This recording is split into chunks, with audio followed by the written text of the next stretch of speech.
제프 딕슨의 우리 시대의 역설이라는 시가 있습니다. 참 공감이 되는 시인데 한번 그 내용을 보겠습니다. 건물은 높아졌지만 인격은 더 작아졌다. 고속도로는 넓어졌지만 시야는 더 좁아졌다. 소비는 많아졌지만 더 가난해지고 더 많은 물건을 사지만 기쁨은 줄어들었다. 집은 커졌지만 가족은 더 적어졌다. 학력은 높아졌지만 상식은 부족하고 지식은 많아졌지만 판단력은 모자라다. 전문가들은 늘어났지만 문제는 더 많아졌고 약은 많아졌지만 건강은 더 나빠졌다. 너무 분별 없이 소비하고 너무 적게 웃고 너무 빨리 운전하고 너무 성급히 화를 낸다. 너무 많이 마시고 너무 많이 피우며 너무 늦게까지 깨어있고 너무 지쳐서 일어나며 너무 적게 책을 읽고 텔레비전은 너무 많이 본다. 그리고 너무 드물게 기도한다. 말은 너무 많이 하고 사랑은 적게 하며 거짓말은 너무 자주 한다. 생활비 버는 법은 배웠지만 어떻게 살 것인가는 잊어버렸고 인생을 사는 시간은 늘어났지만 시간 속에 삶의 의미를 낳는 법은 상실했다. 달에 갔다 왔지만 길을 건너가 이웃을 만나기는 더 힘들어졌다. 공기정화기는 갖고 있지만 영혼은 더 오염되었고 자유는 늘었지만 열정은 더 줄어들었다. 키는 커졌지만 인품은 왜소해지고 이익은 더 많이 추구하지만 관계는 더 나빠졌다. 쾌락을 즐기게 하는 더 많은 약들, 그리고 더 느끼기 어려워진 행복. 제프 딕슨이 이 시를 쓴 것처럼 현대인들은 더 많이 탐내고 있고 양만 많아졌습니까? 우리가 좋아하는 미디어와 프로들이 얼마나 많아졌습니까? 그런데 더 즐겁거나 더 기쁘거나 더 행복하지는 않습니다. 우리가 얻은 것이 많은 것 같지만 더 많은 것을 잃어버렸습니다. 자, 그러면 우리 시대의 교회와 그리스도인의 신앙은 어떨까요? 더 커진 교회, 더 많아진 성경 공부, 더 많아진 예배, 더 많아진 교회 안의 프로그램, 더 많은 신앙 서적들. 그러나 우리의 믿음과 교회 안의 다음 세대는 세월호처럼 침몰하고 있습니다. 기독교 신앙의 본질은 기적이 아닙니다. 의식주의 축복이 아닙니다. 신앙의 본질과 기초는 예수 그리스도입니다. 예수님은 하나님 아버지께로 가는 유일한 길이요, 유일한 진리요, 유일한 생명입니다. 예수님은 만왕의 왕이시요, 만주의 주님이시요, 우리의 구세주이십니다. 기독교의 진리는 하나님 아들 예수께서 성육신하여 인간이 되셨고 우리 죄를 위해 십자가에 죽으시고 우리의 부활을 위해 부활하셨으며 하늘에 오르셨고 세상을 심판하시고 영원한 하나님의 나라를 세우시러 다시 오실 것이라는 하나님의 약속입니다. 교회와 신앙은 이 변치 않는 하나님의 맹세에 대한 견고한 신앙 고백 위에 세워집니다. 이 믿음 위에 세워진 교회를 무너뜨릴 것은 없습니다. 사탄과 음부의 권세도 이 믿음을 무너뜨리지 못합니다. 이 신앙 고백을 하는 사람은 자기 부인과 자기 십자가를 지는 삶을 살아가야 합니다. 티끌 같고 안개와 같고 꿈결 같은 이 땅의 생명을 위해 살지 않습니다. 세상 나라를 위해 살지 않습니다. 오직 하나님 나라, 하나님의 영광, 하나님의 뜻을 위해 살아갑니다.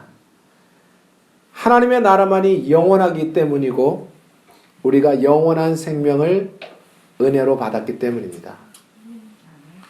예수님은 교회를 세상에 빛이 되게 하셨습니다. 세상에 소망이 되게 하셨습니다. 세상에 위로가 되게 하셨습니다.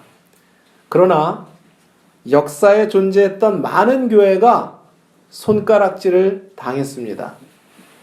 실망을 주었습니다. 교회가 세상을 걱정해야 되는데 도리어 세상이 교회를 걱정하게 되었습니다. 그 이유가 무엇입니까? 그 이유는 바른, 온전한 신앙 고백을 잃어버렸기 때문입니다. 신앙 고백대로 살아가지 않게 되었기 때문입니다. 예수님을 잃어버리면 사람이 교회의 주인이 됩니다. 물질이 교회의 주인이 됩니다. 교회 안에 기득권을 가진 사람들이 주인이 됩니다. 세속적인 가치와 욕심이 교회 안으로 밀려 들어오기 시작합니다. 그렇게 되면 성령님이 떠나시고 교회의 등불은 꺼지고 촛대는 옮겨집니다.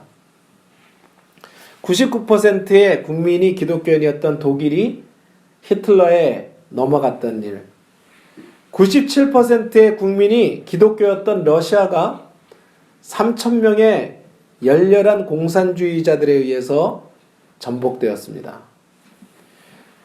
목자이신 예수 그리스도를 잃어버린 양들의 운명은 사탄의 먹잇감이 되어 허무하게 찢길 뿐입니다. 이 시간에 우리가 정직하게 질문을 한번 던져보기 바랍니다.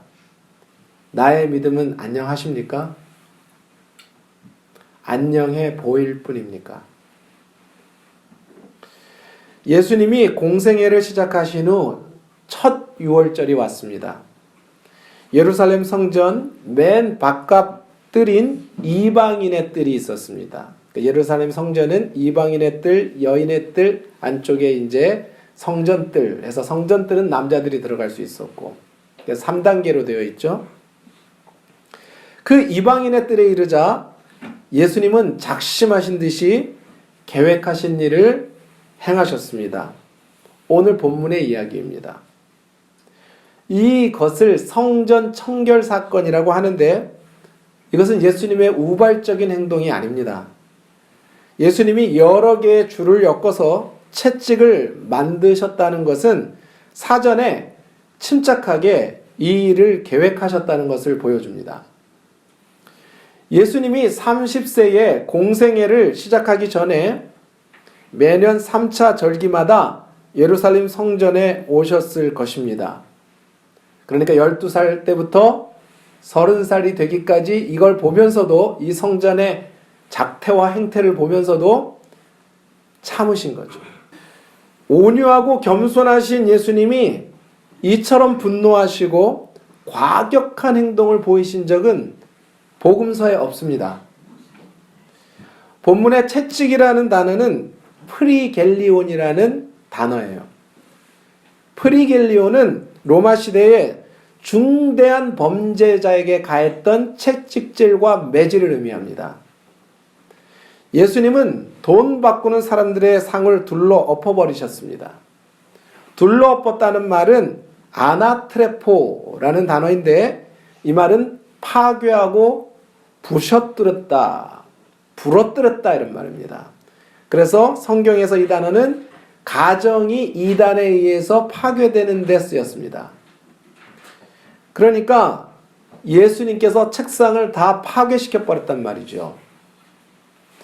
예수님은 비둘기 파는 자들의 의자를 엎으시고는 당장에 이 새 장들을 들고 나가라고 소리를 치셨습니다.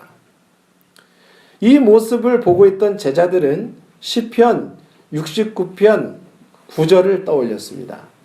시편 69편 7절에서 9절 말씀 다 같이 읽습니다. 내가 주를 위하여 비방을 받았사오니 수치가 나의 얼굴에 덮었나이다. 내가 나의 형제에게는 객이 되고 나의 어머니의 자녀에게는 낯선 사람이 되었나이다. 주의 집을 위하는 열성이 나를 삼키고 주를 비방하는 비방이 내게 미쳤나이다. 자, 이 말이 무슨 말입니까? 이 9절 말씀을 인용하신 건데 제자들이 기억했다는 말인데 온유하고 겸손하신 예수님조차 참으실 수 없어서 나를 삼켰다. 참으실 수 없어서 튀어났단 말입니다. 이 일을. 십자가까지 참으신 예수님께서. 그래서 주를 비방하는 비방이, 이 하나님을 비방하는 비방이 예수님께 미치게 되었다. 자, 이 일로 예수님은 대제사장과 서기관들에게 미움과 핍박을 당하시게 됩니다. 이 일을 하시면서. 예수님이 이처럼 분노하신 것은 성전이 그 본래의 기능을 상실했기 때문입니다. 성전은 만민이 하나님 아버지 앞에 나와 기도하는 집입니다.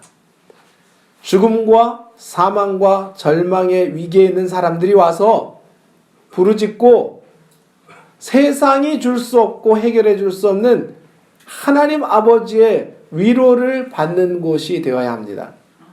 힘들 때, 슬플 때, 절망스러울 때, 막막할 때, 억울할 때, 때로는 죽고 싶은 마음으로 최후의 선택을 하고 싶을 때, 그런 사람들이 하나님께 기도함으로 새 힘과 위로와 소망을 얻는 곳이 되어야 했습니다. 그런데 이 성전이 부정한 상행위와 약탈행위로 얼룩져 있었습니다. 가난한 사람들이 비둘기를 직접 시골에서 갖고 옵니다. 그러면 온갖 트집을 잡고 비둘기 눈을 까뒤집고 몸을 날개를 뒤집어서 이건 흠이 있는 거니까 안 돼. 이러면서 자기들이 성전 안쪽에 정해놓은 비둘기를 사게 합니다. 그렇게 했습니다. 성전에도 그 당시 있던 돈 말고 따로 성전세를 내는 세켈이라는 동전을 만들어서 그걸 성전 안에서 환전해서 내도록 했는데 거기서 막대한 환차익을 얻었습니다. 6월절에 무려 100만 명의 사람들이 예루살렘에 왔다는 것을 생각해 보면 이들의 성전 사업은 만세반석과 같이 대대로 부를 누릴 수 있는 황금날 알을 낳는 거위와 같은 사업이죠. 대대로 먹고 살 수 있는.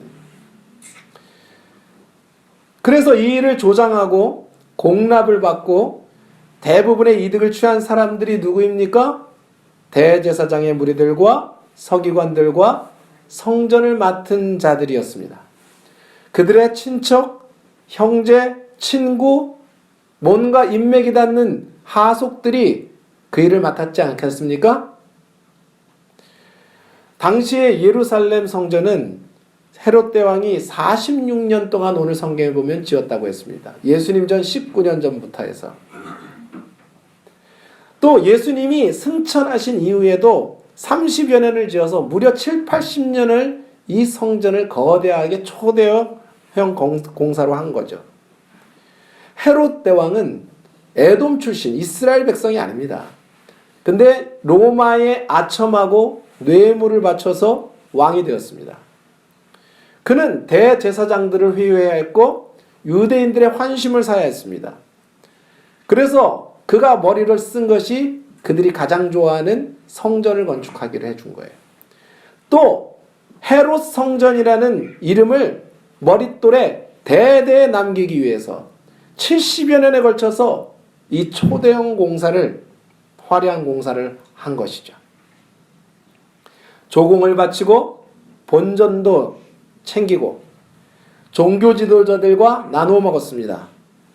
본격적으로 이제는 성전 바깥이 아니라 성전 안쪽에 좌판을 깐 거예요. 건축 헌금을 종용했습니다. 종교 지도자들이 이 일에 앞장을 섰습니다. 그들은 신앙심을 이용했습니다. 마가복음에 보면 과부의 2렙돈, 저녁 한 끼 식사비까지 앞장서서 싹싹 긁었습니다. 이 일이 성전에서 제일 넓은 바깥들, 이방인의 뜰에서 행해졌습니다. 그러니까 이방인과 순례자들은 그곳에서 도저히 기도에 집중할 수가 없었던 거예요. 똑같은 사건이 중세에도 있었습니다. 로마 가톨릭 교회는 중세에 성 베드로 성당이라는 성당을 지금도 로마에 가면, 바티칸 시티에 가면 이 거대한 성당이 있는데 400년 동안 지금 건축해 오고 있어요. 건물 하나를 400년을. 왕과 교황과 주교와 사제와 성직자들이 최고의 부를 누렸습니다. 중세교회는 캄캄한 암흑천지가 되었습니다. 그래서 결국에 종교개혁이 일어났습니다. 개신교를 프로테스탄트라고 합니다. 프로테스탄트란 말이 무엇이냐면 저항하는 사람들이에요. 저항자들. 오직 성경, 오직 믿음, 오직 하나님의 영광을 외치면서 그들은 초대교회의 순교적 신앙으로 돌아가자고 외치고 저항했습니다. 이 종교개혁이 전 유럽으로 거대한 불길처럼 번졌습니다. 예수님은 너희가 성전을, 오늘은 장사하는 곳이라고 제일 부드럽게 성경 사복음서에서 제일 부드럽게 말했지만 다른 복음서에서는 너희가 성전을 강도의 소굴로 만들었다고 했습니다. 이 말씀은 구약의 예레미야의 말씀을 인용하신 것입니다. 예레미야 7장 2절에서 4절 말씀을 우리가 또 8절 9절까지 보겠습니다. 다 같이 읽습니다. 너희는 여호와의 집 문에 서서 이 말을 선포하여 이르기를 여호와께 예배하러 이 문으로 들어가는 유다 사람들아, 여호와의 말씀을 들으라. 만군의 여호와 이스라엘 하나님께서 이와 같이 말씀하시되 너희 길과 행위를 바르게 하라. 그리하면 내가 너희로 이곳에 살게 하리라. 너희는 이것이 여호와의 성전이라, 여호와의 성전이라, 여호와의 성전이라 하는 거짓말을 믿지 말라. 보라, 너희가 무익한 거짓말에 의존하는도다. 너희가 도둑질하며 살인하며 간음하며 거짓맹세하며 바알에게 분향하며 너희가 알지 못하는 다른 신들을 따르면서 내 이름으로 일컬음을 받는 이 집에 들어와 내 앞에 서서 말하기를 우리가 구원을 얻었나이다 하느냐? 이는 이 모든 가증한 일을 행하려 함이로다. 내 이름으로 일컬음을 받는 이 집이 너희 눈에는 도둑의 소굴로 보이느냐? 보라, 나하고 내가 그것을 보았노라. 여호와의 말씀이니라. 예레미야가 이스라엘이 바벨론에 망하고 포로가 되기 직전에 선포한 말씀입니다. 성전 문에 들어가지도 마라. 성전 안이 너무 타락해서 성전 문 입구에 서서 백성을 향하여 이렇게 외치라고 하셨습니다. 예레미야는 성경의 기적을 한 번도 행한 적이 없습니다. 그는 말씀을 선포함으로 돌 맞고 옥에 갇히고 구덩이에 갇히고 목숨이 위태했습니다. 하나님의 말씀대로 산다는 것이 그리 쉬운 것만은 아닙니다.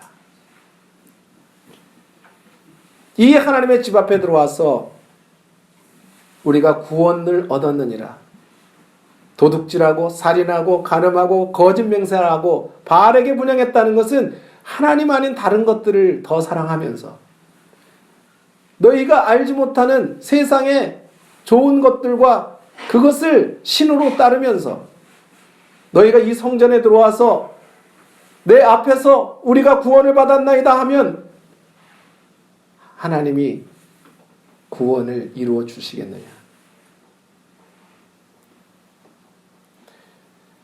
오늘날 우리 시대는 어떻습니까? 지금 한국 교회는 어떤 상태입니까? 질문해 보시기 바랍니다. 예수님은 너희가 이런 성전은 헐어라. 그러면 내가 세울 것이다. 이 성전을 헐라는 말이 얼마나 과격한 말이신 줄 알겠죠. 신학자들은 그래서 이 일을 성전 청결 사건이다 그렇게 말하지만 정확히 말하면 성전 폐쇄 사건입니다.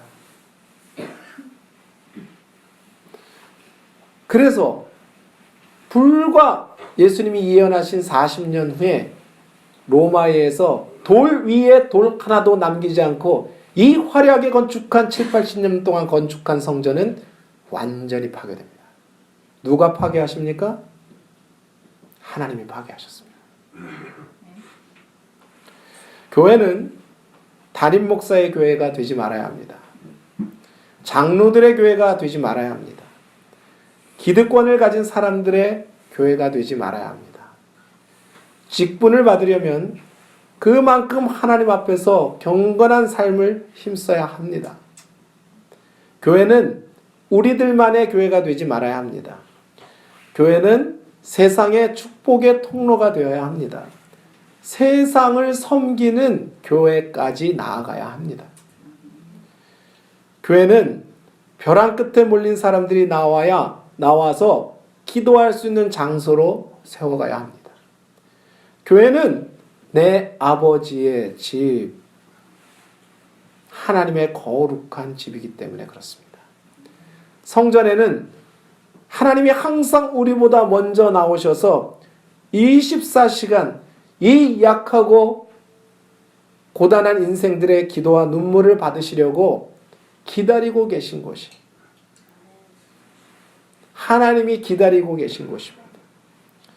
요즘에 기도할 곳이 없습니다. 교회마다 꼭꼭 걸어 잠궈둡니다. 기도원에 가려고 해도 이상한 기도원이 참 많습니다. 기도할 만한 시설이나 기도원에 가도 공간이나 우리의 마음과 육체에 힘을 줄 만한 그런 쾌적한 곳을 찾기 어렵습니다. 예전에 우리가 못 살 때, 못 먹을 때 기도원의 한쪽 개울에 가서 텐트 쳐놓고 불 떼서 밥해 먹으면서 은혜 받던 시절이 아니죠. 지금은 아파트 한 층만 들어가도 백화점 화장실만 들어가도 얼마나 깔끔하고 청결한데 기도원의 그 험한 곳에 사람들이 가서 있을 수 있겠습니까? 또 기도원에 가도 이제는 시간마다 운영비가 딸리니까 헌금을 강조해요. 사람들도 너무 바쁜 시대가 되어서 기도할 장소, 기도원에 갈 만한 마음의 여유가 없는 것이 오늘의 우리의 현실 아닙니까? 이제 그런데 교회마저 자유로운 기도의 처소가 되지 못하고 있습니다. 조금만 교회가 커지면 이런저런 프로그램과 용도로 공간마다 분주한 교회 건물이 됩니다. 그 넓은 공간을 예배 시간 외에는 쓰지 않습니다. 꼭꼭 닫아둡니다. 하나님 보시기에 종교 장사하는 집이 되어가고 있는지도 모릅니다. 강도의 소굴이라 하실지도 모르겠습니다. 교회를 위한 교회, 우리끼리의 교회, 꼭꼭 문이 닫혀 있는 교회, 기도하지 않는 교회, 교인들이 전혀 시간이 지나도 영적으로 성장하지 못하는 교회, 기도를 위하고 묵상을 위한 준비와 환경이 하나도 준비되지 않은 교회가 되지 않아야 합니다. 예수님은 내 아버지의 집은 만민이 하나님 앞에 기도하는 집이라고 하셨습니다. 기도의 불을 잃어버린 교회와 성도, 성령님이 계실 수 없을 만큼 더럽혀진 교회는 예수님이 채찍을 들고 친히 폐쇄하실 수밖에 없는 교회가 되는 것입니다. 20년 전만 해도 세계 100대 교회 중에 대부분이 한국교회였습니다. 크기로 보면. 지금 한국교회는 곳곳마다 분열과 세속화로 몸살을 앓고 있습니다. 다음 세대, 우리 자녀들, 청년들 다 잃어버리고 있습니다. 기초 체력이 약한 한국교회가 이제 드러나고 있는 거죠. 몸집만 불렸던 비만의 교회가 오늘 드러나고 있는 겁니다. 교인들의 믿음과 신앙이 전혀 성장하지 못하고 있다는 것을 우리는 잘 알고 있습니다. 그러므로 교회는 교회 건물이 아닙니다. 성전은 성도들 개개인의 몸이라고 했습니다. 고린도전서 3장 16절 17절 말씀 우리 함께 이 말씀 봅니다. 시작. 너희는 너희가 하나님의 성전인 것과 하나님의 성령이 너희 안에 계시는 것을 알지 못하느냐? 누구든지 하나님의 성전을 더럽히면 하나님이 그 사람을 멸하시리라. 하나님의 성전은 거룩하니 너희도 그러하니라. 아멘. 예수님이 베드로의 신앙 고백을 받으신 일은 오병이어 사건 직후입니다. 사람들은 예수님처럼 빵 문제를 해결해 주실 수 있다면 그가 우리의 메시아가 되어도 좋겠다라고 하면서 몰려왔습니다. 구름처럼. 예수님은 그들을 피하셨습니다. 제자들을 갈릴리 바다 건너편으로 다 배 태워 보내시고 홀로 남으셔서 산에 기도하러 가셨습니다. 그날 밤에 예수님이 무슨 기도를 하셨을까요? 아버지, 이 백성이 육신의 빵에 열광하지 않게 하소서. 기적과 세상의 성공에 열광하지 않게 하시고 영원한 생명의 빵을 사모하게 하소서. 그렇게 기도하셨겠죠. 예수님의 생애의 가장 중요한 순간마다 예수님은 기도로 밤을 새우셨습니다. 기도가 무엇입니까? 기도는 내가 가진 무엇이나 내 자신을 신뢰하지 않겠다, 의지하지 않겠다는 표현입니다. 절대적으로 하나님의 뜻과 하나님이 주신 길을 믿고 따르겠다는 표현입니다. 예수님은 군중들에 의해서 제자들이 흐트러지려 할 때마다 기도하시면서 세상에 오신 목적을 새롭게 하셨습니다. 겟세마네 동산의 마지막 밤에 할만하시거든 이 잔을 내게서 옮기시옵소서. 그러나 나의 원대로 하지 마시고 아버지의 뜻대로 되기를 원하나이다. 예수님조차 흐트러지고 싶으실 때 기도하시면서 하나님의 뜻으로 새롭게 다짐하셨어요. 신앙 고백은 이 예수님만이 나의 주시며 나의 하나님이 되십니다라는 결의입니다. 나는 주께만 순종하겠습니다. 나는 오직 주님의 종이 되겠습니다. 주님이 나의 창조자이시고 내 인생의 길을 가장 잘 그려주실 분입니다. 주님이 나를 사랑하시니 내 길을 주님께 맡기겠습니다. 주의 말씀만 내가 따라가겠습니다. 라는 고백이 신앙 고백입니다.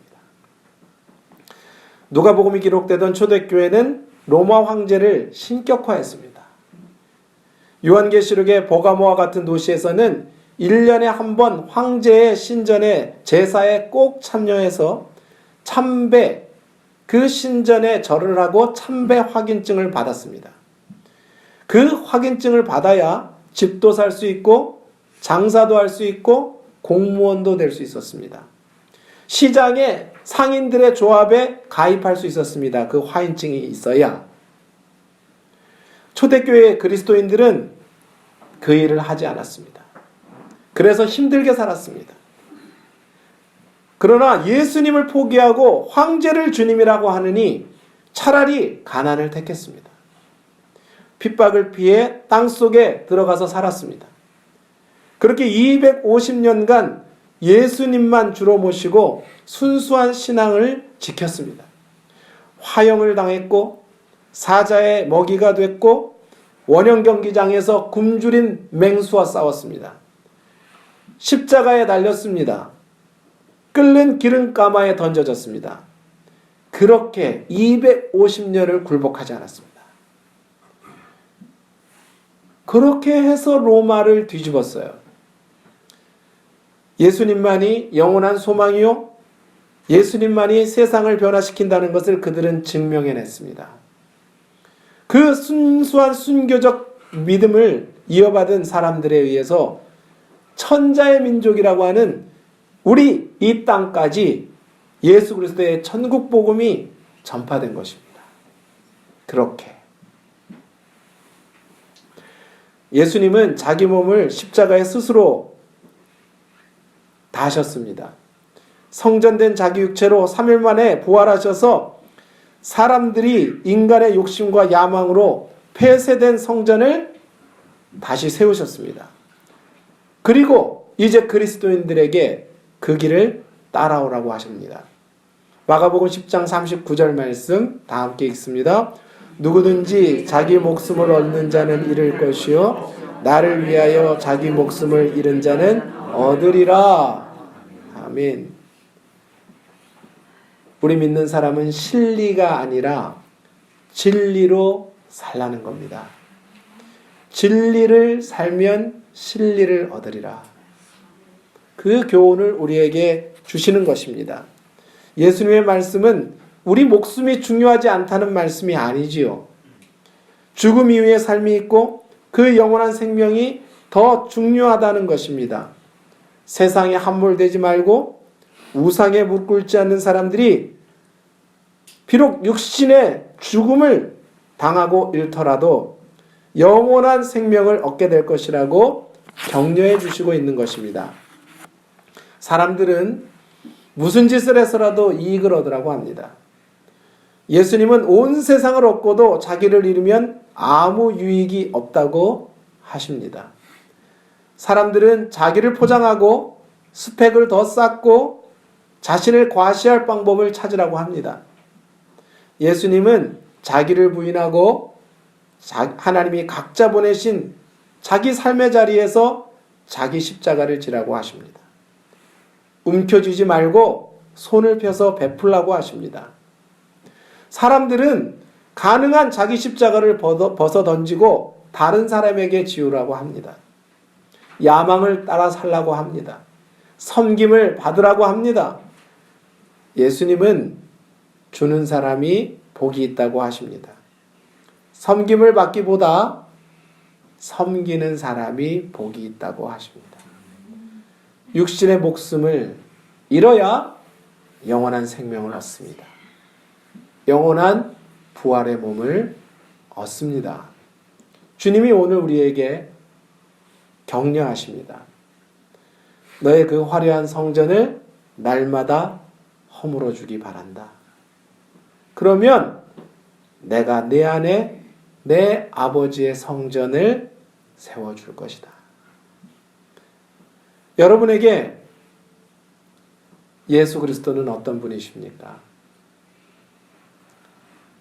너희는 나를 누구라고 하느냐? 예수님은 영적으로 캄캄한 암흑의 시대에 오늘 우리에게 이렇게 마지막으로 묻고 계십니다. 내 목숨을 구하고 잃어버릴래? 내 목숨을 잃고 나를 얻을래? 우리 함께 기도합니다.